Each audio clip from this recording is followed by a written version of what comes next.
If you were here at our last First Friday, you can see how good these paths are looking. We took the fence, pushed it out, and now you can walk nicely around the high density forest. So for this First Friday, I'd like to come out and do a little more weed whacking. You know, we're just gonna have to keep cleaning up the edges, cleaning up these edges here.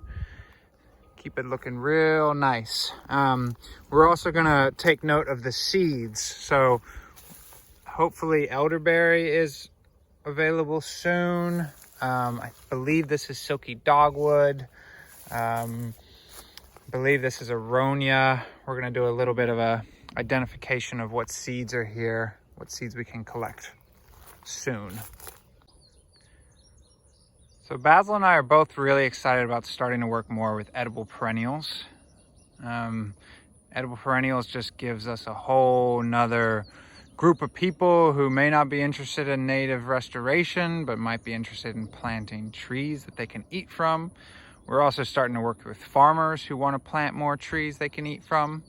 So part of what we can use Pandaland for is a showcase of what's possible. So here's a little stand of persimmons, all wild persimmons, just sprouted here on their own.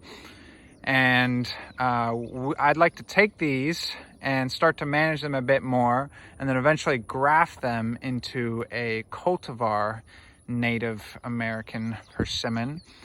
And a cultivar means it's just a named variety that will produce bigger fruit, tastier fruit, and more fruit. So with this little stand here for First Friday, I'd like to just come in with weed whackers and clean out all the little grass around the persimmons, and then come in and mulch the stems. And then sometime in the future, we can graft them out and see how they do from there, and then sort of create a little persimmon orchard here. If you were volunteering with us last year, you know that on our old high density forest, our first one, we did a ton of weeding in there. The weeds were just no joke at all. So we're experimenting with putting out a thick layer of mulch. This is about a foot deep of mulch. We placed this out a couple weeks ago, so early June. And we're gonna let this sit and hopefully just smother all of the weeds that are here.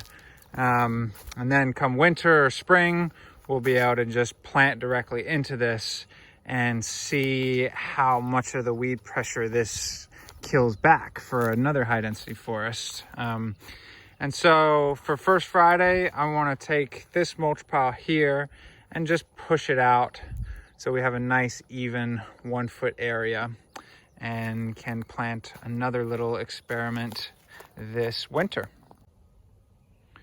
So another thing I'd like to do is just showcase some of the nice big trees we have here. You know, we're starting to bring more people out to Pandaland again, giving tours, and bigger trees are always just inspiring to folks. So, you know, here's a nice, big, beautiful water oak, but you can't really see it because it's being covered by some smaller trees, some vines, some blah. So I'd like to just come in here and cut back some of these vines, cut out some of these smaller trees, maybe do a little bit of mulch around this big water oak, and just show it off some, you know?